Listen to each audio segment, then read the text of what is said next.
સુરતના નાસિરનગર ડિમોલેશન તપાસમાં વિલંબ થઈ રહ્યો છે।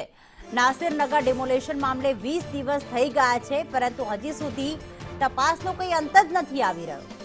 ઝોનલ ચીફ આશિષ નાયકે વધુ સમય માંગ્યો છે અને 16 જૂન સુધી રિપોર્ટ સોંપવાનો નિર્દેશ હતો, પરંતુ આજે 19 જૂન થઈ ગઈ છે। હજી સુધી કોઈ જ રિપોર્ટ સોંપાયો નથી ને વધુ સમય માંગવામાં આવ્યો છે। મુદત વીતવા છતાં અપેક્ષિત અહેવાલ ન મળ્યો। 29 મેની આખી ઘટના છે કે જ્યારે કોઈ પણ પ્રકારની પરવાનગી વગર 100 મકાનો પર બુલડોઝર ફરી વળ્યું હતું।